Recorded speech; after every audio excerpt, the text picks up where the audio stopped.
अस्सलाम वालेकुम। प्रोग्राम बड़ी बात में आपके साथ मैं हूं शाइस्ता यूसुफ। नाजरीन, सेनेट में तो ऑपोजिशन के दो धड़े हो चुके हैं। एक धड़े के ऑपोजिशन लीडर यूसुफ रजा गिलानी हैं और दूसरे धड़े के लीडर नून लीग के आजम नजीर तारड़ हैं। लेकिन आज पीपल्स पार्टी और अवामी नेशनल पार्टी के दरमियान मुलाकात के बाद ये तासुर खत्म हो रहा है कि ऑपोजिशन का एक नया इत्तेहाद भी बनने वाला है, जिसमें पीपल्स पार्टी और अवामी नेशनल पार्टी होंगी, क्योंकि दोनों जमातें नून लीग और JUI फे से नाला हैं। और अवामी नेशनल पार्टी तो शोकॉज नोटिस के मामले पर बाकायदा तौर पर PDM को खैराबाद कह चुकी है, लेकिन पीपल्स पार्टी के फैसले का इंतजार है जो 11 अप्रैल को पीपल्स पार्टी की सेंट्रल एग्जीक्यूटिव कमेटी के इजलास के बाद मुतवक्के है।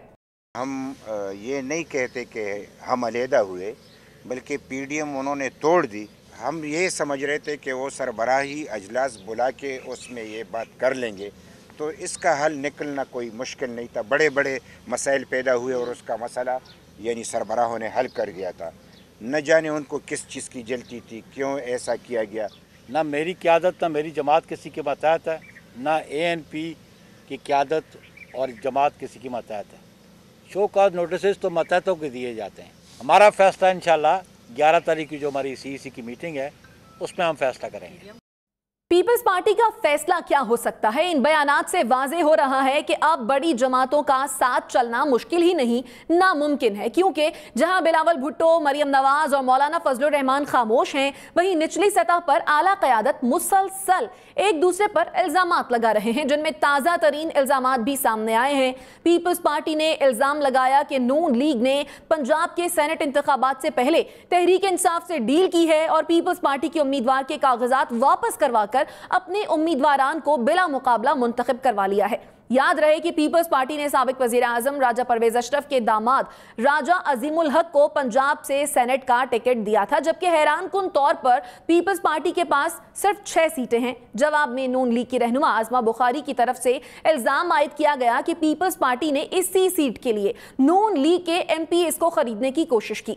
पीपल्स पार्टी अब नून लीग पर यह इल्जाम भी लगा रही है कि तहरीक इंसाफ से डील ही की वजह से पंजाब में तहरीक अदम एतमाद से गुरेज किया जा रहा है और नून लीग ये गारंटी दे चुकी है कि पंजाब में तब्दीली नहीं लाई जाएगी, जबकि नून लीग का दावा है कि वो पंजाब में किसी तब्दीली के हक में इसलिए नहीं कि मौजूदा सिस्टम को ही वो तब्दील करना चाहते हैं, जो तहरीक अदम एतमाद से मुमकिन नहीं। लेकिन अंदर की बात यह है कि नून लीग के ख्याल में तहरीक इंसाफ को उस्मान बुज़दार की गवर्नेंस के बाइस पंजाब में सियासी नुकसान हो रहा है, जिसे जारी रहना चाहिए। मामला जो भी है, तलखी बढ़ रही है। इसका एक सबूत ARY के शो में पीपल्स पार्टी और नून लीग के रहनुमाओं की इस गुफ्तगू में मिला है। मुलाहिजा कीजिए। किया था कि आप हमें पंजाब में 22-26 वोट देंगे, 24 जो फालतू है। आपने हमसे कैंडिडेट विड्रा कराया और वहां आपने PTI के साथ मिली भगत करके और वहां अनअपोज्ड इलेक्शन लड़ लिया, अपने बंदे अनअपोज करा लिए। क्या मैं पूछ सकता हूँ वो कौन सी डील थी? कौन सी मिली भगत? भाईजान, हमारे 3 मेंबर बनते थे, हमने 3 मेंबर चूज करा लिए। हमने कोई चौथा मेंबर किसी के साथ मिलकर कराया होता? आप कहते मिली भगत है। 5 लिए छठा मेंबर आपने दिया परवेज इलाही साहब को। नहीं, किसी को नहीं दिया। हमारे 3 मेंबर बनते थे हमसे। मेरे भाई, हमारे 3 जनरल मेंबर बनते थे। मरियम 3 मेंबर हमने उठा हमारा कैंडिडेट विड्रा कराया। आपने हमें रिक्वेस्ट की अपना कैंडिडेट विड्रा करें, हमने विड्रा कराया, आपने अनअपोज करा दिए। नहीं, आप मुझे बताए ना कि कौन सा हमारा सीट हमने छोड़ी है। हमारी 3 सीटें बनती थी, छोड़ने वाली बात नहीं है भाई। आपकी 3 नहीं बनते थे, 6 के ऊपर सेनेटर बना सकते थे। मैं कह रहा हूँ बनती थी या नहीं, मुझे ये बताएं। हमारा कैंडिडेट विड्रा हुआ असेंबली में, 6 के ऊपर आप कैंडिडेट ला सकते थे। हुआ नहीं हुआ? वो इसलिए हुआ कि आपके मेंबर ही 6 थे, आपके पास वोट ही नहीं थे। हमारे तो थे। आपने हमसे वादा किया था कि हम 26 मेंबर देंगे, 22 मेंबर देंगे आपको। हमने कोई वादा हुआ नहीं। मेरी भाई, राजा अजीम को मरियम बीबी ने आपकी मौजूदगी में मीटिंग में उन्होंने बिलावल साहब से रिक्वेस्ट की उसको विड्रा करें। हमने विड्रा किया, मेरे भाई तो आपका मुकमता हो गया और मुझे इस बात का एक हफ्ते पहले पता था कि आपका मुकमता हुआ है। ऑपोजिशन के मामलात पर बात करेंगे पीपल्स पार्टी के सीनियर रहनुमा, मरकजी सेक्रेटरी इत्तलात और कौमी असम्बली के साबिक डिप्टी स्पीकर फैसल करीम कुंडी से, जबकि नून लीग के रुकने कौमी असम्बली अली गौहर खान भी हमारे साथ मौजूद होंगे, जिनसे ताज़ा तरीन इल्जामात पर भी बात होगी। बहुत शुक्रिया, बड़ी बात के लिए आपने वक्त निकाला। सर, आज आप लोगों की मुलाकात हुई है ANP से। ANP ने तो फैसला कर लिया, PDM से अपनी राहें जुदा कर ली। पाकिस्तान पीपल्स पार्टी क्या फैसला करने जा रही है, शो कॉज को कैसे रिस्पॉन्ड करेगी? वैसे तो सीईसी में फैसला होगा, लेकिन क्या तय क्या पा रहा है? बिस्मिल्लाहिर्रहमानिर्रहीम। देखिए, आज हमारी जो है वो डेलीगेशन जो है नैयर बुखारी साहब की क़यादत में हम गए अपना ANP के पास, और मेन हमारा मकसद ये था कि असफंदियार वली साहब को पिछले कई दिनों से बीमार थे और हम सेनेट के इलेक्शन में मसरूफ़ थे, तो चेयरमैन और हमारे प्रेसिडेंट ज़दारी की तरफ से हम वहाँ पर गए उनकी बीमार पूसी के लिए। और डेफिनेटली जब सियासी लोग बैठते हैं तो सियासी डिस्कशन भी होती है, जिस पे PDM पे भी डिस्कशन हुई और उन्होंने एक फ़ैसला किया, उनकी आज़ाद पार्टी उन्होंने एक आज़ाद फ़ैसला किया शो कास के हवाले से या एक्सप्लेनेशन के हवाले से। और उनको इस जो प्रेस कॉन्फ्रेंस में उन्होंने बताया कि उनको ये ख्याल था कि PDM अब ज़ाती मकासद के लिए कोई पार्टी इस्तेमाल कर रही है, इसलिए हम चाहते हैं कि हम अपने राय जुदा करें और हम अपोजिशन का किरदार जो है वो पॉजिटिव किरदार हम करते रहेंगे PDM से बाहर। तो ये उनकी वो थी। और हमारा जहाँ तक ताल्लुक़ है, मेरी अपनी पर्सनल राय है वो तो हो सकती है, लेकिन जो राय पार्टी की है वो 11 तारीख को CC की मीटिंग है, उसमें पार्टी फैसला करेगी हमने फ्यूचर में क्या करना है। लेकिन हम किसी के मोहताज और ये नहीं है कि या किसी के हम कहें कि जी 10 पार्टियाँ PDM में और हर पार्टी का अपना एक स्टेचर है। हम न किसी के अहदेदार हैं और न किसी को इख्तियार है कि हमें शोकास नोटिस दें, और ना हम इसके वो हैं कि हम शोकास का जवाब दें। लिहाजा आई डोंट नो कि मौलाना साहब ने क्यों जो हमारे जनरल सेक्रेटरी साहब ने उनको इख्तियार दिया। सदर काम होता है चीज़ों को ठंडा करना, लेकिन अगर कोई उनको तहफ़्फ़ुज़ात थे तो रहबर कमेटी की मीटिंग कॉल करके बात करते, जो उनके हेड्स हैं उसकी वो नहीं की, बल्कि उन्होंने हमें मीडिया के ज़रिए बात करना शुरू की, ख़त व किताबत के ज़रिए बात की। जब आप मीडिया के ज़रिए बात करते हैं, ख़त व किताबत करते हैं, फिर तलखियाँ बढ़ती हैं। तो फिर उसके दौरान उन्होंने एक मीटिंग कॉल की, जिसको उन्होंने कहा कि जी हमने सेनेट के हवाले से मीटिंग कॉल की, जिसमें फिर हमें नहीं बुलाया गया और NP को नहीं बुलाया गया, बल्कि सेनेट के हवाले से मीटिंग थी। फिर हमने सवाल किया कि नूरानी साहब उसमें क्या कर रहे थे, तो उनके पास कोई वजूहत नहीं थी। तो ये जो सारी तलखियां हैं, आप इसका जिम्मेदार किसको समझते हैं? PDM के टूटने में कौन जिम्मेदार है, मुस्लिम लीग नून या फिर JUI? देखें, मेन तो मैं समझता हूँ कि मुस्लिम लीग नून है, और ख़ासकर खाकान अब्बासी साहब जिसने ड्राफ्ट किया, वॉट एवर लेटर कहें उसको, शो कास कहें, एक्सप्लेनेशन लेटर कहें, और उसके बाद मौलाना साहब खुद से तो नहीं किया होगा, किसी के कहने पर ही किया होगा, यकीनन मौलाना साहब के कहने पर नहीं। मौलाना साहब देखें, मौलाना साहब अगर खुदा उनको सेहत दे, अगर वो इतने बीमार हैं तो सीनियर नायब सदर राजा परिषद है, फिर अपने इख्तियारात कायम मकाम उसको हवाले करे ताकि वो उसको संभाल लेते। वो मीटिंग भी कॉल नहीं कर सकते, फ़ोन पे भी बड़े मुश्किल से मिलते हैं, वीडियो कॉन्फ्रेंस पे भी नहीं है। उसी में ज़रदारी साहब ने उनको फ़ोन पर उनकी सिर्फ तीमारदारी की। तो अगर ऐसी चीज़ें हैं तो मतलब है कि अगर वो प्रैक्टिकली वो नहीं कर सकते तो सेकंड कमांड को दे दें कि जी आप इस चीज़ को संभालें। अगर आप नहीं संभालेंगे और एक पार्टी को इख्तियार दे देंगे और मुस्लिम लीग वाले ड्राफ्ट करेंगे, खाकान अब्बासी साहब भी ड्राफ्ट करेंगे, खुद ही जो है ना वो लेटर लोगों को देंगे, तो उसका अंजाम ये होगा। और हम उस लेटर को जरदारी साहब ने जब तीमारदारी के लिए फ़ोन किया तो फिर मौलाना साहब को कहीं नहीं ये शिकवा कर, पॉलिटिकल डिस्कशन नहीं की, सिर्फ तीमारदारी हुई, बाकी पॉलिटिकल डिस्कशन नहीं की। और मैंने पहले ही कहा कि हम किसी को जवाब दे नहीं है, नाम खत का जवाब देंगे। मेरा अपनी ज़ाती ख्याल है, मैंने पार्टी में भी कहूँगा नाम खत का जवाब देंगे। हमारी 11 तारीख को CC है, उसमें हम फ्यूचर का जो लेमल है वो हम प्रेस टॉक के जरिए बता देंगे। तो क्या ये भी एक्सपेक्ट किया जा सकता है कि ANP और पाकिस्तान पीपल्स पार्टी मिलकर कोई नया ऑपोजिशन का इत्तेहाद बनाने जा रही है जो PDM से बिल्कुल अलग होगा और हटकर होगा? देखिए, PDM से पहले भी अगर आप देखें तो हमारा एक इत्तेहाद था अपोजिशन जमातों का, जिसमें JUI, ANP और पीपल्स पार्टी थी, और हमने मुख्तलिफ जगहों पर जब ज़िमनी इलेक्शन आए तो हमने एक दूसरे को सपोर्ट किया, कैंडिडेट्स भी बिठाए, सपोर्ट भी किया। बनती रहती हैं अपोजिशन में, इत्तेहाद भी बनते रहते हैं और टूटते भी रहते हैं, हुकूमत के भी अलाइज बनते रहते हैं और टूटते रहते हैं, तो ये चीज़ें चलती रहती हैं, इसमें कोई ऐसी बड़ी बात नहीं है। और ANP के साथ तो हमारा माजी में भी एक बड़ा काफ़ी अच्छा एक लेज़ॉन रहा है, हम कोलिशन पार्टनर्स भी रहे हैं, हम अपोजिशन में भी रहे हैं, हम हुकूमतों में भी रहे हैं, तो ये चीज़ें जो है वो और पार्टी भी हमारे साथ रही हैं। तो अब देखें इसमें तो फिर अगर हम सवालात पे अगर बात आ गई और शोका से बात आ गई तो हमारे पास भी बहुत लंबी एक चार्जशीट है बिल्कुल कि पंजाब में कैसे सेनेट के इलेक्शन में जो है ना आपने PTI के साथ मुआहदा किया, फिर JUI ने सिंध में जो है PTI के साथ मुआहदा कर लिया, फिर KP में सेनेट में जो है जो हक नहीं बनता था जनरल सीट पे, जो हमें हुकूमत 3 सीटें बिला मुकाबला दे रही थी। मुस्लिम लीग नून का कहना यह है कि उन्होंने कोई मुआहदा नहीं किया, वो एक अंडरस्टैंडिंग थी ना, वो तो एक अंडरस्टैंडिंग हुई थी। मुआहदा अंडरस्टैंडिंग में क्या होता है? आपने अपने उनके 22 वोट एक्स्ट्रा थे जो हमें देने थे, ठीक है, हमारा कैंडिडेट था। इन्होंने जब आपस में अंडरस्टैंडिंग कहे, मुआहदा कहे, जो कुछ भी कहे, इल्ज़ाम तो वो भी लगा रहे हैं यहाँ पर कि आप लोगों ने उनके MPs खरीदने की कोशिश भी की है सेनेटर बनाने के लिए अपना। कहाँ पे हमने पंजाब में? नहीं, ऐसी कोई बात नहीं, उनने हमें देने थे, हमने कोई ऐसी नहीं की। राजा परवेज अशरफ के जो दामाद हैं, केपी में भी इनका ये था, मैं हुकूमत 3 सीटें बिला मुकाबला दे रही थी, इन्होंने अपना कैंडिडेट लॉन्च किया जनरल सीट के ऊपर, जो कि नहीं होना चाहिए था। मौलाना साहब ने कुछ नहीं कहा और हमने वहाँ पे 2 सीटें फिर जो भी इलेक्शन था उसकी जीते, वरना हमें 3 सीटें मिल रही थी। सिंध में हमें ऑफ़र की PTI ने कि हम इकट्ठे बैठ कर सीट हमने नहीं किया, लेकिन पंजाब में इन्होंने किया। फिर हम ये सवाल भी करते हैं कि जी आखिरी ऑप्शन था उसका इस्तीफ़ों का, तो लॉन्ग मार्च क्यों आपने नहीं करे और लॉन्ग मार्च क्यों किसके कहने पर आपने मुलतवी किया? फिर हमने कहा था कि जी आप देखें, आपने हुकूमत ख़त्म करनी है ना, हम आपको हुकूमत ख़त्म करके दिखाते हैं नो कॉन्फिडेंस के ज़रिए। हमने गिलानी साहब को जितवाया कौमी असम्बली में, हम नो कॉन्फिडेंस मोशन भी कामयाब कर सकते हैं, हम पंजाब में भी कर सकते हैं। आप हमें हमारे साथ क्या मुस्लिम लीग नून ने कोई इस किस्म की गारंटी दी थी आपको कि राजा परवेज अशरफ के जो दामाद हैं उनको पंजाब से सेनेटर नामजद करवाएंगे?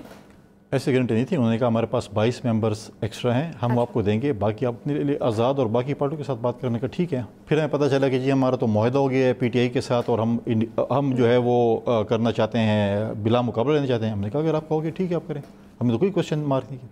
हमने तो आज ये नहीं कहा कि अपोजिशन लीडर के ऊपर कि शहबाज शरीफ साहब जो है वो ज़ेर ताब हैं तो आप बिलावल साहब को लीडर की पोजीशन बना दें, या हमने तो ये नहीं कहा कि आपने जो है PSC की चेयरमैनशिप जो है वो राना तनवीर साहब को क्यों दे दी है, वो भी आपसे मशवरा नहीं की। तो देखिए छोटे ये चीज़ें मैं नहीं समझता। सिर्फ सबसे बड़ा सवाल यह है कि किसके कहने पे लॉन्ग मार्च मुलतवी किया गया है, सबसे बड़ा क्वेश्चन मार्क ये है, क्योंकि सब कुछ स्मूथली जा रहा था। आपके ख्याल में किसके कहने पे लॉन्ग मार्च? मुझे तो मेरे पास तो कोई जिन्नात वगैरह नहीं है कि मुझे पता चले, लेकिन सब कुछ स्मूथ जा रहा था और हमने लॉन्ग मार्च करना था। PDM को जो है वो फतूहात मिल रही थी, चाहे वो ज़िमनी इलेक्शंस थे, चाहे वो सेनेट का इलेक्शन था। अभी हम लॉन्ग मार्च करते, फिर उसके बाद हमारा प्रोग्राम था कि हम नो कॉन्फिडेंस मोशन लेके आते। और मैं आज भी गारंटी कहता हूँ कि PDM की जमातें हमारे साथ खड़ी हो जाएं, हम पंजाब में PMLN का जो है जो भी नॉमिनी होगा उसको हम चीफ मिनिस्टर बनाने की कोशिश करेंगे, इंशाल्लाह होगा। और फेडरल में भी इंशाल्लाह हम अदम एतमाद की तहरीक कामयाब कर सकते हैं। हुकूमत को ख़त्म करना है ना, तो इस तरीके से हम ख़त्म कर सकते हैं। आप मुतफ़िका तौर पर अपने एक वज़ीर आज़म लें, वज़ीर लें, रिफॉर्म्स करके आप अर्ली इलेक्शन की तरफ चले जाएँ। कुंडी साहब की गुफ्तगू आपने मुलाहिजा की है, इसी पर बात करने के लिए हमारे साथ मौजूद हैं रहनुमा मुस्लिम लीग नून अली गौहर खान साहब। अली साहब बहुत शुक्रिया बड़ी बात के लिए, आपने वक्त निकाला। सर फैसल करीम कुंडी साहब आपसे कुछ देर पहले हमारे साथ मौजूद थे, बड़ा क्लेम किया है उन्होंने कि अगर PDM इकट्ठी हो जाती है, नून लीग अगर साथ देती है तो तहरीक अदम एतमाद लाएंगे और पंजाब में नून लीग का चीफ मिनिस्टर होगा। यही नहीं बल्कि उन्होंने सेंटर में भी जो है वो चेंज का इंदिया दिया है। आप क्या कहेंगे इस पर? बिस्मिल्लाहिर्रहमानिर्रहीम। शाइस्ता शुक्रिया। जैसा कि मौजूदा हालात के तनाजुर में आपने बड़ा रेलिवेंट क्वेश्चन किया है। देखिए गुजारिश ये है कि जहां तक पंजाब में तहरीके अदम एतमाद है, पंजाब में जो इस वक्त नंबर ऑफ गेम है, जब तक हुकूमती पार्टी के मेंबरान जो हैं वो पीपल्स पार्टी का और नून लीग का और अपोजिशन पार्टी के साथ ना मिले तो नंबर ऑफ गेम पूरी नहीं होती। अगर कुंडी साहब ने ये बात की तो कुंडी साहब PDM के प्लेटफॉर्म पर आकर इस चीज की वजाहत करें कि उनके राब्ते कितने लोगों के साथ हैं और कितने लोग जो हैं वो उस चीज की हमायत करते हैं। बिल्कुल तहरीके एतमाद अगर हो सकती हो तो जरूर करनी चाहिए, लेकिन जब पहले बात चली थी और PDM के प्लेटफॉर्म पर डिस्कस हुई थी तो उसके बेनिफिशियरी परवेज इलाही साहब नजर आ रहे थे। और आपको भी पता है कि नून लीग की जो है वो वादे अक्सरियत है पंजाब में और अपोजिशन के सबसे ज्यादा मेंबरान जो हैं वो नून लीग के हैं। तो इस लिहाज से चीफ मिनिस्टर तो नून लीग से ही आना चाहिए। और अगर ये कहा जाए कि स्टैब्लिशमेंट की सपोर्ट लेके और किसी और को चीफ मिनिस्टर बनाया जाए तो एक हमारा ये भी पॉइंट है जिस पर कि हमारे कायद मियां नवाज शरीफ साहब का बिल्कुल बड़ा क्लियर स्टांस है कि हम स्टैब्लिशमेंट की सपोर्ट से किसी हुकूमत को गिराने या बनाने के हक में नहीं है। हमारा तो जो है मैनिफेस्टो भी ये है और हमारे कायदीन का मौक़िफ़ भी ये है, तो हम अपने उस चीज की कैसे वायलेशन कर सकते हैं जिस तरह के सेनेट में आपने देखा। तो अगर ये ऑफर कर दी जाए और अगर ये कह दिया जाए कि जो चीफ मिनिस्टर है वो मुस्लिम लीग नून की जानिब से ही होगा, तो क्या फिर आप इस ऑफर को एक्सेप्ट कर लेंगे, तहरीक अदम एतमाद ले आएंगे? जी, मैंने अर्ज किया है ना कि ये तमाम बातें जो है हमारी सीनियर लीडरशिप के साथ और कायद मियां नवाज शरीफ साहब के नोटिस में देनी चाहिए और PDM के प्लेटफॉर्म पर डिस्कस करनी चाहिए, जहां पर मेरा ज़ाती ख्याल है कि अगर इस चीज़ की गारंटी हो कि ये तहरीक अदम एतमाद कामयाब हो जाएगी और उसके बाद हमजा साहब को ही चीफ मिनिस्टर बनाया जाएगा। जैसा कि आपने पहले देखा कि सेनेट में जब अपोजिशन लीडर के लिए पीडीएम के प्लेटफॉर्म पे तय हुआ था कि वो नून लीग से हो गया, तो उस बात को अमली जामा नहीं पहनाया गया। लिहाजा जब तक सॉलिड गारंटीज ना हो तो फिर उस वक्त तक हम सिर्फ बातों की हद तक तो यकीन नहीं कर सकते। अच्छा, लेकिन अली साहब ऐसी बातें भी गर्दिश कर रही हैं कि पीटीआई से किसी डील के सबब जो है वो मुस्लिम लीग नून गुरेज कर रही है पंजाब में तहरीक अदम-ए-एतमाद लाने से। तो इन बातों में, इन खबरों में कितनी सदाकत है या फिर आप तरदीद करते हैं इसकी? देखिए, मैं तो बिल्कुल सख्ती के साथ इस चीज की तरदीद करता हूं और इस बात में कोई हकीकत नहीं है और पाकिस्तान की आवाम जानते हैं पीपल्स पार्टी बाकायदा तौर पर कह रही है ये। मैं वही अर्ज कर रहा हूँ ना कि पाकिस्तान के अवाम जो है वो जानते हैं इस बात को कि इस वक्त सही मानों में जो अपोजिशन का किरदार है वो मुस्लिम लीग नून ही अदा कर रही है। और आपको पता है कि जो इस वक्त सिर्फ मसला पीटीआई का नहीं, असल मसला तो है कि पीटीआई को लाने वालों का है, जो ये सिलेक्टेड गवर्नमेंट है जो पाकिस्तान के अवाम का मैंडेट चुरा कर बनी है। और जिस तरह से कि आपने वो भी एक सीन आपको याद होगा कि जिस वक्त सिंजरानी साहब के खिलाफ तहरीक अदम-ए-एतमाद पेश की गई तो किस तरह से अक्सरियत को अकलियत में बदला और अकलियत को अक्सरियत में बदला। फिर आपने सेनेट के ऑपोजिशन में देखा कि पीपल्स पार्टी ने जो है वो पाकिस्तान के, मैं समझता हूँ कि आवाम की भी दिलादारी की और पीडीएम की जमातों की भी, कि जिस वक्त उन्होंने हुकूमती बेंचों से अपना ऑपोजिशन वोट लेकर ऑपोजिशन लीडर बनाया, तो मैं समझता हूं कि ये एतमाद को ठेस पहुंचा और पीडीएम को भी जो है वो उसकी मूवमेंट को भी एक धचका जरूर लगा पीपल्स पार्टी के इस रवैये की वजह से। तो इस बात में तो कोई सदाकत नहीं है। और पंजाब में जहां तक है, आपको पता है कि पंजाब में जो हमारी स्ट्रेटेजी की वजह से नून लीग के जो सेनेटर हैं वो पूरे के पूरे उतने ही बने जितनी हर पार्टी की स्ट्रेंथ थी। और अगर उनका वो इशारा एक काफ लीग के मेंबर की तरफ करते कि वो सेनेटर कैसे बने, तो वो सेक्रीफाइस हमने नहीं किया, वो पीटीआई ने उनको बनवाया, वो पीटीआई की सपोर्ट की वजह से बने। हमारे जितने वोट थे उस हिसाब से हमारे कंप्लीट सेनेटर्स बने। ठीक, तो आपको लगता है कि कोई पैचअप हो जाएगा पाकिस्तान पीपल्स पार्टी का पीडीएम से? क्योंकि आप लोगों ने शो कॉज नोटिस भी जारी किया है, पीडीएम ने एएनपी को भी और पीपल्स पार्टी को भी। एएनपी ने तो रास्ते अलग कर लिया, अब आपको क्या लगता है कि पीपल्स पार्टी क्या करेगी? देखिए, पीडीएम के प्लेटफॉर्म की स्पिरिट तो यही थी कि ये जो मौजूदा हुकूमत है ये अवाम की नुमाइंदा हुकूमत नहीं है और ये एक जो है मतलब है कि एक मुख्तदिर जो हल्का है उसकी सपोर्ट और उसकी मतलब है कि सिलेक्शन की वजह से ये सिलेक्ट हुई है। तो इस गैर नुमाइंदा हुकूमत को घर जाना चाहिए। तमाम इदारे जो है वो अपनी बाउंड्रीज में रहकर काम करें। लेकिन अली साहब, हुकूमत को घर भेजने के लिए ऑपोजिशन का मुत्तहिद रहना बहुत जरूरी था। कहीं ना कहीं पीपल्स पार्टी और एएनपी का मानना यह है कि पीडीएम में जो हावी जमात है वो मुस्लिम लीग नून है, डिक्टेट कर रही है बाकी जमातों को। उनको लगता है कि रवैये ठीक नहीं है, रवैये बेहतर होते तो शायद पीडीएम आज टूट फूट का शिकार ना होती। नहीं शाइस्ता, ऐसी कोई बात नहीं है। आप ये देखें कि एक तो हम किसी को डिक्टेट नहीं कर रहे, लेकिन एक मशावरत का अमल तो तमाम पार्टी, चूंकि ये तमाम पॉलिटिकल पार्टीज मुख्तलिफ मैनिफेस्टोज रखती हैं। जनरल इलेक्शन में एक दूसरे के खिलाफ इलेक्शन कॉन्टेस्ट करके हम लोग आते हैं और आपने देखा कि पीडीएम भी चल रहा है और गिलगित बल्तिस्तान में हालिया इलेक्शन पीपल्स पार्टी, नून लीग और तमाम पॉलिटिकल पार्टीज ने कॉन्टेस्ट किया है। लेकिन हमारा एक बिल्कुल वादे एजेंडा है पीडीएम का कि जिसमें यह है कि मौजूदा हुकूमत जो है, जो 2018 के इलेक्शन में एक बड़े पैमाने पर धांधली के जरिए मौरद वजूद में आई है, इसको घर भेजना चाहिए।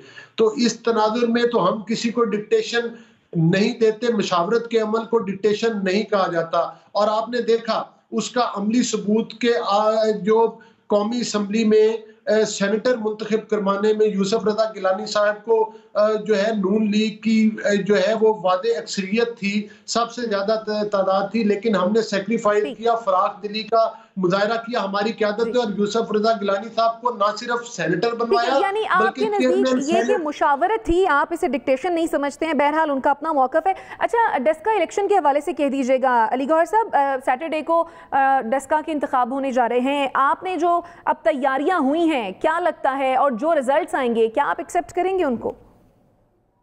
देखिए, मैं सबसे पहले तो ये अर्ज करूंगा डस्का इलेक्शन के हवाले से कि जो जिन तहफ़्फ़ुज़ात का इजहार हमने किया, जिस तरह से कि डस्का के इलेक्शन जो है वो मतलब है कि एक रियासती मशीनरी को इस्तेमाल करते हुए, जिस तरह से 2018 की तारीख को दोहराते हुए जिस तरह से अवाम के हक पर डाका डाला गया, और उस चीज का एक्शन जो है वो पहले इलेक्शन कमीशन ने लिया और सुप्रीम कोर्ट और पाकिस्तान ने चीफ मिनिस्टर पंजाब और इमरान खान नियाजी को जो है सर्टिफाइड वोट चोर होने का सर्टिफिकेट इनके हाथों में पकड़ाया, और वो फैसला आपके सामने, और उसी के तनाजुर में ये दोबारा दिमनी इलेक्शन हो रहा है। तो हम तवक्को करते हैं कि अब चूंकि अदलिया की नजर भी है, इलेक्शन कमीशन की भी है, अब जो वो ब्यूरोक्रेसी जो कि पहले इनके हाथों इस्तेमाल हुई चीफ मिनिस्टर पंजाब और वजीर आजम के, अब वो होश के नाखुन लेगी और उसमें किसी किस्म का खलल नहीं डालेगी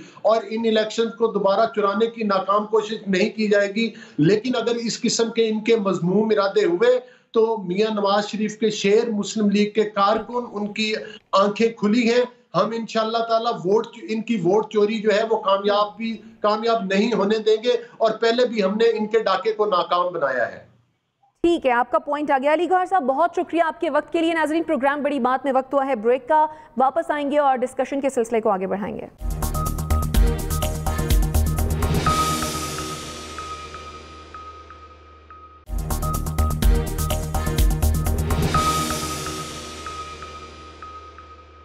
वेलकम बैक। नाजरीन, कोरोना की तीसरी लहर की शिद्दत थमने का नाम नहीं ले रही। केसेस और अमवात में रोजाना की बुनियाद पर इजाफा हो रहा है। गुज़श्ता 24 घंटों में भी तकरीबन 100 अमवात हुई और गुज़श्ता 3 दिनों के आदादो शुमार को अगर देखा जाए तो 3 दिन के अंदर 300 अमवात हो चुकी हैं, जो तशवीशनाक भी है और हुकूमती इक़दामात पर सवालिया निशान भी। ये दलील काफ़ी नहीं कि पाकिस्तान में अब भी दीगर ममालिक के निस्बत कम अमवात हो रही हैं, क्योंकि एक तरफ हुकूमत का दावा है कि स्मार्ट लॉकडाउन मुअस्सर है, लेकिन केसेस की तादाद को अगर देखें तो सवाल ये उठता है कि अगर ये हिकमत मौसर होती तो अब तक इसके असरात भी नजर आना शुरू होते, लेकिन ऐसा होता दिखाई नहीं दे रहा। क्या हुकूमत की जानिब से स्मार्ट लॉकडाउन के तलाक में कोताही की जा रही है या मामला कुछ और है? क्योंकि माहिरीन के मुताबिक तीसरी लहर इसी शिद्दत से जारी रही तो नुकसानात खतरनाक हो सकते हैं, जो अमवात के साथ साथ मुआशी नुकसान की शक्ल में भी होंगे। इसी के साथ वैक्सीन की दस्तयाबी का सवाल भी अहम है कि क्या हुकूमत निजी शोबे को इजाजत देने के बाद अब वैक्सीन की फराहमी के मामले में पीछे क्यों है? अब तक हुकूमती सतह पर कितनी डोजेस को ऑर्डर किया गया और मकामी सतह पर चीनी और रूसी वैक्सीन की तैयारी पर क्या पेशरफ्त हुई? इन तमाम सवालात पर बात करेंगे पार्लिमानी सेक्रेटरी बराए सेहत डॉक्टर नौशीन हामिद से। डॉक्टर साहिबा, बहुत शुक्रिया, बड़ी बात के लिए आपने अपना वक्त निकाला। डॉक्टर साहिबा, कोरोना की जो मौजूदा सूरत हाल है, फिर आज जो नंबर ऑफ केसेस हैं वो इंतहाई ज्यादा हमने देखे हैं, आप समझती हैं कि हुकूमत के इकदामात नाकाफी हैं जिसके सबब ये लहर जो है वो शिद्दत ही इख्तियार करती जा रही है? जी, बिस्मिल्लाहिर्रहमानिर्रहीम।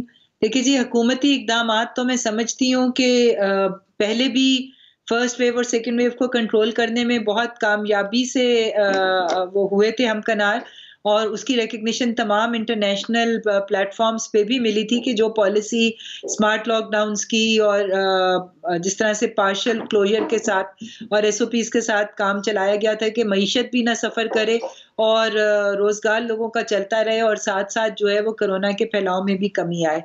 तो अब भी इसी किस्म के इक़दामात किए गए हैं, मगर इस दफ़ा फ़र्क ये है कि लोग जो हैं वो पहली दफ़ा की तरह इसको इस वक्त सीरियसली नहीं ले रहे हैं और हुकूमत के बताए हुए एसओपीज जो हैं उन पे अमल दरामद नहीं हो रहा। पर अब रिसेंटली फैसला किया गया है कि इन एसओपीज पे सख्ती से अमल दरामद कराने के लिए लोकल इंतजामिया जो है वो कुछ सख्त इकदामात करे, जिसमें आपने देखा है फाइन्स भी हो रहे हैं, दुकानें सील भी हो रही हैं, अगर ट्रांसपोर्ट के अंदर कोई वायलेशन नजर आती है उसको भी बंद किया जा रहा है, दिन में मास्क ना पहनने पे बेशुमार चालान कट रहे हैं।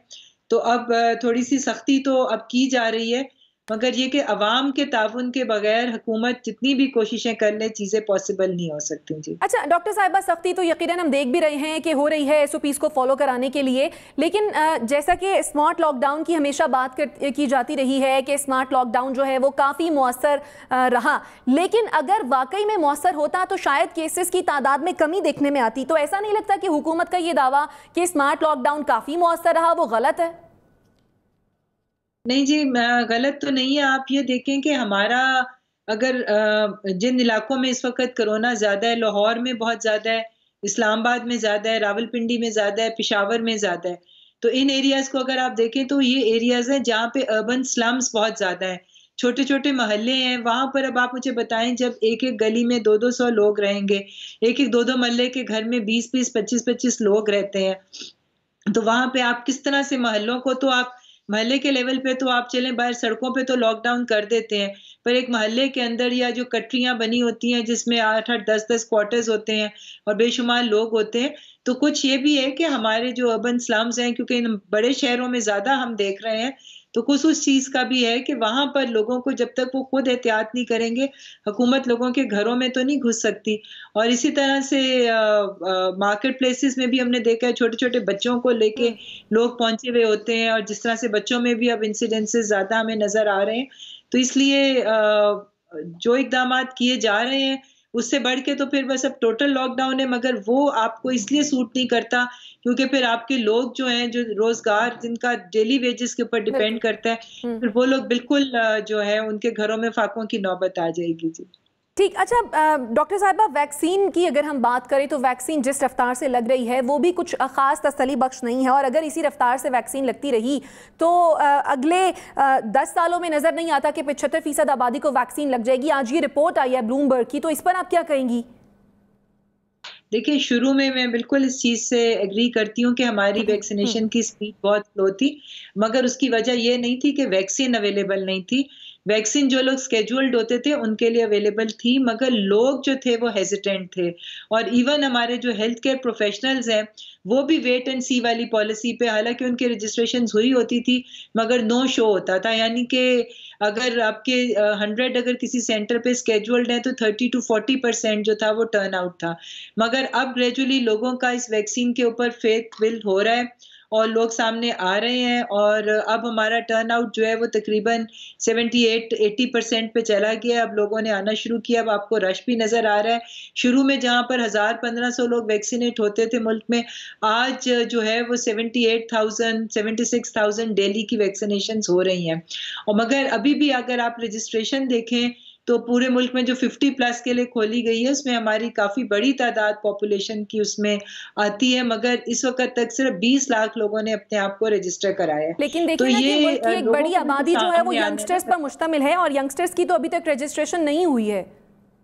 जी, देखिए, आपकी प्रायोरिटी पॉपुलेशन होती है, सबसे पहले आपने उन लोगों को प्रोटेक्ट करना है जो सबसे ज़्यादा वल्नरेबल है, और उसके अंदर हमारे हेल्थ केयर के जो फ्रंट लाइन वर्कर्स थे, उसमें यंग डॉक्टर्स भी थे, उनको हमने इंश्योर करना था कि वो सेफ हो जाएं। उसके बाद जो हमारे सीनियर सिटीजन्स हैं, जिन जो सबसे ज़्यादा वल्नरेबल होते हैं कॉम्प्लिकेशंस के, और जो डेथ रेट भी है, मोर्टेलिटी रेट, वो भी अगर आप देखें तो सबसे ज़्यादा इसी एज ग्रुप में पाया गया है। तो इस वजह से पहले हमने इन लोगों को सेव करना है, फिर ग्रेजुअली हम आहिस्ता-आहिस्ता नीचे की तरफ आ रहे हैं। अभी 50+ के लिए खुली है, आने वाले कुछ दिनों में इंशाल्लाह 40+ के लिए भी खुल जाएगी, फिर ग्रेजुअली इस तरह हम नीचे आएंगे। जी अच्छा डॉक्टर साहिबा, वैक्सीन की दस्तयाबी के हवाले से कहिएगा कि हुकूमत ने निजी शोबे को इजाज़त दी है, उसके बाद अभी तक हम देख रहे हैं कि वैक्सीन की फराहमी के मामले में खासी पीछे नज़र आ रही है हुकूमत। हुकूमती सतह पर अब तक कितनी डोजेस का ऑर्डर दिया जा चुका है? देखिए जी, अभी हमें कोई 1.5 मिलियन 15 लाख तो शुरू में हमें चाइना से एज ए गिफ्ट मिली थी। उसके बाद हमने तकरीबन 10 लाख डोजेस साइनोफार्म की और 60,000 डोजेस कैंसिनो बायो की, जो कि 1 डोज होती है, वो पाकिस्तान पहुंच चुकी है पिछले हफ्ते। अब इस रवां महीने में, अप्रैल के महीने में 70 लाख मजीद डोजेस जो हैं वो एक्सपेक्टेड हैं, जिसमें से 40 लाख साइनोफार्म की होंगी और उसके साथ साथ 30 लाख जो है वो कैंसिनो बायो की होगी। इसी तरह आने वाले बाकी महीनों में, मई, जून, जुलाई में मजीद कंसाइनमेंट्स आ रही हैं, मगर पाकिस्तान गवर्नमेंट इस वक्त एक वक्त में कई एवेन्यूज पे काम कर रही है। हम चाइनीज वैक्सीन के लिए भी मंगवा रहे हैं, जो कि आ भी गई है, बाकी आने वाली है। रशियन वैक्सीन के लिए भी, जो कि प्राइवेट सेक्टर ने मंगाई है, मगर गवर्नमेंट भी उसके ऊपर निगोशिएशंस कर रही है कि हम रशियन, जिस तरह आपको पता है वजीर खारजा पाकिस्तान आए हुए थे, तो हमने रशियन वैक्सीन के ऊपर भी पूरी कोशिशें हो रही हैं कि गवर्नमेंट वो भी मंगवाने में कामयाब हो जाए। उसके अलावा कोवैक्स का जो प्लेटफॉर्म है, जिसने हमें हमारी 20% पॉपुलेशन को वैक्सीन देनी है अपनी कमिटमेंट के मुताबिक, उनके साथ भी मुसलसल हम राब्ते में हैं। तो ये इंशाल्लाह आने वाले दिनों में आप देखेंगे कि वैक्सीन की बड़ी खेपें जो हैं वो इंशाल्लाह ताला पाकिस्तान पहुंचेंगी, और जो मैं मिलियंस ऑफ डोजेस की बात कर रही हूँ, इंशाल्लाह ताला वो पाकिस्तान आ रही हैं। जी ठीक है, हम उम्मीद करते हैं डॉक्टर साहिबा कि ये मिलियन ऑफ डोजेस पाकिस्तान आएंगी और यकीनन तमाम लोगों को वैक्सीनेशन होगी उनकी। लेकिन ये कहिएगा, जो पिछले 3 दिनों में 300 अमवात हो चुकी हैं कोविड से, इस पर क्या कहेंगी आप? देखिए, ये वेव तो इसमें कोई शक वाली बात नहीं है कि ये बहुत डेंजरस वेव है। इसका जो यूके स्ट्रेन है वो बहुत आसानी से इन्फेक्ट कर लेता है, उसका इन्फेक्टिविटी रेट बहुत ज़्यादा है और केसेस बढ़ रहे हैं। इस वेव में जितनी हॉस्पिटल एडमिशन्स पहली वेव के दौरान हुई थी, उससे ज़्यादा उस नंबर को हम सरपास कर चुके हुए हैं। उससे ज़्यादा इस वक्त पेशेंट्स जो हैं वो हॉस्पिटल्स में एडमिटेड हैं। तो ये बेशक ये सीरियस वेव है, तो ज़ाहिर है जितनी सीरियस होती है उतनी डेथ रेट भी ज़्यादा होता है। तो इसलिए मेरी यही आप ठीक कह रही है नौशीन साहिबा, लेकिन अगर सीरियस वेव है, सभी जानते हैं इसके बारे में, तो फिर आपको नहीं लगता कि हुकूमत को मजीद इक़दाम करने की ज़रूरत थी? मजीद सूरत हाल को ना बिगड़े उसके लिए मजीद इक़दाम उठाने की ज़रूरत थी गवर्नमेंट को? देखें, एक चीज़ आपको समझनी होगी, और हम सब, मेरा ख्याल है कि हम सबको इस चीज़ का इल्म है कि ये कोरोना वायरस कोई 2 महीने, 1 महीने, 3 महीने की बात नहीं है। और ये अब कुछ साल हो सकता है, बाज़ एक्सपर्ट्स कहते हैं कि 10 साल भी ये किसी ना किसी फॉर्म में हमारे मतलब दुनिया में रहेगा, ग्रेजुअली ये ख़त्म होगा। कुछ 2-3 साल तो हर कोई कहता है। तो अब आप इतने लंबे अरसे के लिए अपने मुल्कों को क्लोज डाउन नहीं कर सकते। आप जब भी कोई टोटल लॉकडाउन करेंगे या बहुत सख्त इक़दाम करेंगे, एक इवेंचुअली एक टाइम के बाद जब वो नीचे आएगा, केसेस नीचे आएंगे, तो आपको दोबारा चीज़ें खोलनी पड़ती हैं, जो कि इस दफ़ा भी हुआ है। और जब आप दोबारा ग्रेजुअली चीज़ों को खोलते हैं, वो दोबारा केसेस में सर्ज आ जाता है। तो ये चीज़ तो उसी सूरत में पॉसिबल है जब हम अपनी लाइफस्टाइल्स को चेंज करें, हम SOPs के ऊपर अमल दरामद करें। हम लोग जिस तरह से हुकूमत गाइड कर रही है, दफ्तरों में आपकी 50% अटेंडेंस कर दी है, ट्रांसपोर्ट के ऊपर कर दी है, मार्केट प्लेसेस पे रिस्ट्रिक्शंस लगा दी हैं, तो हम इन चीज़ों के ऊपर अगर अमल दरामद करेंगे और इसको अपनी लाइफस्टाइल में शामिल करेंगे, तो तब ही हम इसके फैलाव को रोक सकते हैं। ये मुकम्मल लॉकडाउन और बहुत ज़्यादा स्ट्रिक्ट मेजर्स टेम्परेरी होते हैं, जब आप उनको उठाएंगे दोबारा से सर्ज आएगा। ठीक है, हम उम्मीद करते हैं कि सूरत हाल मजीद बेहतर हो जाए और वर्स्ट ना हो। डॉक्टर नौशीन हामिद साहिबा, आपके वक्त के लिए बेहद शुक्रिया। Will be right back after the short break. आप देखते रहिए प्रोग्राम बड़ी बात।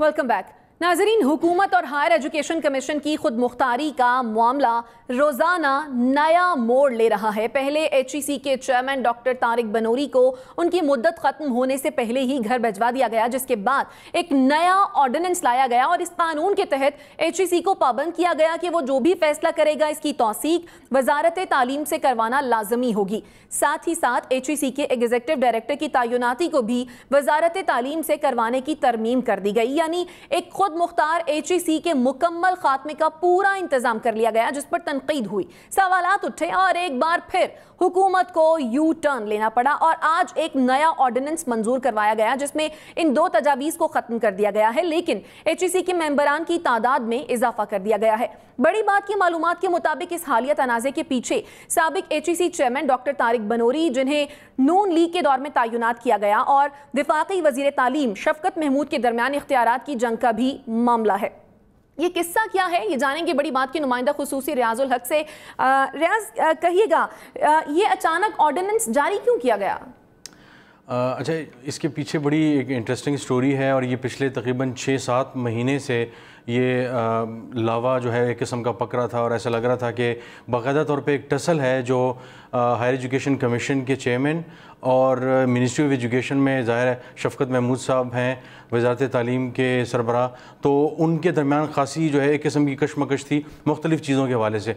बहुत सी चीज़ें वहाँ से आती थी कि ये इस तरह कर दिया जाए, मामले को इस तरह देखा जाए, लेकिन HEC चेयरमैन उन चीज़ों को उस तरह नहीं देखते थे। फिर उसके बाद जो बहुत से वाइस चांसलर्स थे उनके भी काफ़ी गिले शिकवे जो है शफकत महमूद साहब तक पहुँचे, तो मामला काफ़ी इस हद तक आया कि प्राइम मिनिस्टर से फिर शफकत महमूद को बात करनी पड़ी और फिर इस मामले को बाकायदा ऑर्डिनेंस के ज़रिए ऑर्डिनेंस आया और उसके बाद तारिक बनोरी साहब को उनकी सीट से 26 मार्च को उनके ओहदे से हटा दिया गया और उनकी जो टेन्योर था जो 2022 में मुकम्मल होना था वो 4 साल का था, उसको 2 साल का कर दिया गया और फौरी तौर पे उनको ओहदे से हटा दिया गया। ऑर्डिनेंस में ये तरमीम डाली गई कि ये पहले से ही मौजूद थी, लिहाजा अगर अदालत में जो केस एक चल रहा है सिंध हाई कोर्ट में वो और दूसरा कोई भी फैसला इस पर लागू ना हो सके। ठीक, अच्छा तो रियाज, ये डॉक्टर अताउर रहमान और डॉक्टर बनोरी का क्या मामला है? अच्छा, जिस तरह शफकत महमूद साहब वाला मामला, इनके साथ टसल, बनोरी साहब के साथ एक टसल और एक चपकलिस जो चल रही थी, तो इसमें एक बड़ा किरदार था। ये मामला बहुत ज़्यादा जब अपने नहज तक पहुंचा तो इसमें एक बड़ा जो फैक्टर था वो डॉक्टर जो साबिक HEC के जो सरबराह हैं और फाउंडर HEC के समझे जाते हैं, उनकी जो अताउर रहमान साहब हैं उनका और इनके दरमियान शुरू से जब से ये तारिक बनोरी साहब आए हैं तो एक टसल का सिलसिला था, बल्कि कई मरतबा जो प्लानिंग कमीशन है वहाँ पे इनकी बाकायदा तौर पे बहस हुई और कई मरतबा उन्होंने ये कहा कि ये जो पैसे आप डॉक्टर अताउर रहमान को दे रहे हैं ये बिल्कुल ज़ाया जा रहे हैं और ऑफ द रिकॉर्ड बहुत सी फॉर्मल मीटिंग्स में भी इन्होंने इस तरह सा बुरा भला कहा और इसी तरह डॉक्टर अताउर रहमान भी उनके साथ जो है ना एक टसल सी रही। तो प्राइम मिनिस्टर की जो साइंस एंड टेक्नोलॉजी पे टास्क फोर्स है उसके जो सरबराह हैं वो डॉक्टर अताउर रहमान है, तो वो भी गाहे बगाहे प्राइम मिनिस्टर से मिलते रहते हैं। तो उन्होंने भी खासी शिकायत की और शफकत महमूद साहब से भी गिला किया। हालांकि शफकत महमूद साहब डॉक्टर तारिक बनोरी के बड़े एक अच्छे सपोर्टर थे, लेकिन जाहिर है जब ये मामला बहुत ज़्यादा हो गया तो उनके लिए भी इनकी सपोर्ट मज़ीद जारी रखना मुश्किल हो गया था। तो ये भी एक फैक्टर कहा जा रहा है कि डॉक्टर बनोरी को हटवाने में जो है डॉक्टर अताउर रहमान का भी कुछ हिस्सा शामिल है। अच्छा, यानी कि डॉक्टर अताउर रहमान का हिस्सा भी शामिल है डॉक्टर बनोरी को हटवाने में, लेकिन उन्हें हटाया क्यों गया? अच्छा, डॉक्टर बनोरी, जिस तरह मैंने शुरू में कहा कि वाइस चांसलर्स की तरफ से गिले शिकवे आ रहे थे और एक वाइस चांसलर्स कमेटी होती है जिसके सरबराह इस वक्त कायदा यूनिवर्सिटी के जो प्रोफेसर हैं डॉक्टर मोहम्मद अली, वो हैं सरबराह हैं उसके वाइस चांसलर कमेटी के हेड। उनको कभी किसी मीटिंग में नहीं बुलाया गया, मुख्तलिफ़ फ़ैसलों में किसी भी वाइस चांसलर्स को इंक्लूड नहीं किया गया। फिर उनकी ऐसी पॉलिसीज़ ख़ास तौर से PhD की पॉलिसी थी, फिर दूसरी पॉलिसीज़ थी, उस पर ख़ासी नाराज़गी हुई और मुल्क भर में बड़ी नाराज़गी का इज़हार किया गया। गो के डॉक्टर तारिक बनोरी दूसरे मामलात को इसका मुर्द इल्ज़ाम ठहराते हैं, जिसमें उनका कहना है कि तारिक बनोरी जो डॉक्टर अताउर रहमान है वो नहीं चाहते कि मैं कंटिन्यू करूं, वो PM के कान भरते रहते हैं, उन्हें गलत खबरें मेरे मुतालिक देते हैं। तो ये भी ये सारा जो मामला था वो बढ़ता गया और बहुत से गिले शिकवे मुल्क भर के जो वाइस चांसलर्स थे वो भी करते रहे और PM तक गाहे बगाहे ये मालूमात पहुँचती रहीं। तो इससे जो है वो लावा पकता गया और आखिरकार शफकत महमूद साहब के लिए ये नामुमकिन हो गया कि मामले को आगे बढ़ाया जाए और एक ऑर्डिनेंस के ज़रिए फिर डॉक्टर बनोरी साहब को उनके ओहदे से हटा दिया गया। ठीक है, थैंक यू सो मच रियाज, आप तमाम तर तफसीलात इस मामले से मुताल्लिक और तमाम हकाइक लेकर आए हैं। नाज़रीन, इसी के साथ प्रोग्राम बड़ी बात से मुझे और मेरी टीम को इजाज़त दीजिए। अल्लाह निगहबान।